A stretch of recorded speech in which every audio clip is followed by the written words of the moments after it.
నాగ్ ఎప్పుడు కూల్గా ఉంటాడు, కానీ ప్లానింగ్ లేని నిర్మాతల గురించి మాట్లాడితే మాత్రం హాట్గా సమాధానమిస్తున్నాడు. ఢమరుకం వాయిదాలు దాటి రిలీజ్కు రెడీ అయింది. ఈ నెల 23న గ్రాండ్ రిలీజ్కు సిద్ధమవుతోంది. ఈ సందర్భంగా ఏర్పాటు చేసిన ప్రెస్ మీట్లో నాగార్జున ఢమరుకం వాయిదాలపై బోల్డ్గా మాట్లాడాడు. నిర్మాతలు ప్లానింగ్ లేకుండా సినిమాలు చేస్తూ క్యాషియర్స్గా మారుతున్నారంటే నేను నిర్మాతని, నన్నెవడైనా క్యాషియర్ అంటే లాగి తంతానన్నాడు నాగ్ అలా రియాక్ట్ అవగానే అవాక్కయ్యారు పాత్రికేయులు. నిర్మాత అంటే సినిమాకి ఫాదర్ లాంటి వాడని వివరణ ఇచ్చాడు నాగ్.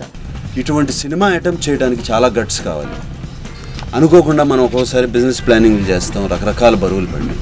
బట్ ఆయన నిన్నటి వరకు ఈ సినిమాని ఎలా రిలీజ్ చేయాలి, ఎలా చేయాలని ఆయన పడే తపన నాకు తెలుస్తూనే ఉంది. నిన్న రాత్రి కూడా ఆయనతో మాట్లాడాను. మిమ్మల్ని ఫేస్ చేయలేకపోతున్నాను అన్నారు. నాకు తెలుసు ఫేస్ చేసి దీంట్లో అదేమీ లేదు, అందరికీ ప్రాబ్లమ్స్ వస్తాయి. బట్ ఈ సినిమా అంటే ఆయనకి ఎంత ఇష్టమో ఎంత ప్రేమో నాకు తెలుసు. అండ్ ఆర్ఆర్ వెంకట్ గారికి అందరికన్నా ముందు నేను థ్యాంక్స్ చెప్పుకోవాలి. మీలాంటి ప్రొడ్యూసర్స్ కావాలి మాకు, ఇలాంటి సినిమా తీయాలి. నాకు ఏమాత్రం ఆయన మీద ఇది లేదు. ఆర్ఆర్ వెంకట్ గారు మళ్ళీ వచ్చి నాతో సినిమా తీస్తాను అంటే నేను రెడీ. కొన్ని ఎందుకు జరుగుతాయో ఎందుకు జరగవో తెలియదండి, నాకు నిజంగా తెలియదు. లేకపోతే మీ ముందు 10వ తారీఖున వచ్చి నేను డేట్ చెప్పేవాడిని కాదు.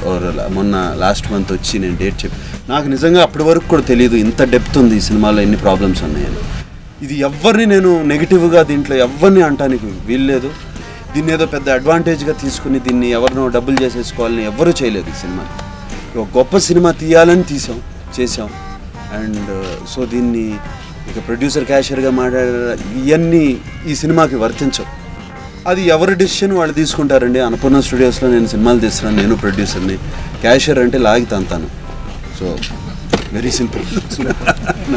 నన్ను క్యాషియర్ అంటే అదే మరి నేను అంటున్నాను, మిమ్మల్ని అనట్లా. ఎవరైనా నన్ను వచ్చి క్యాషియర్, నా సినిమాలు నా ఏం జరుగుతున్నాయో నాకు తెలుసండి. ఎప్పుడు నా ప్రొడ్యూసర్ క్యాషియర్ అవటం అనేది నాకు ఇష్టం లేదు, ఇష్టం కూడా ఉండదు, కరెక్ట్ కాదు. Producer is the father of the film and everything ఆయన అనుకున్నట్టే జరగాలి. రాజశ్రీ తెలుగు నుండి ఈ రిపోర్ట్ అందిస్తున్నది కెమెరా పర్సన్ రాధాకృష్ణతో కుమార్.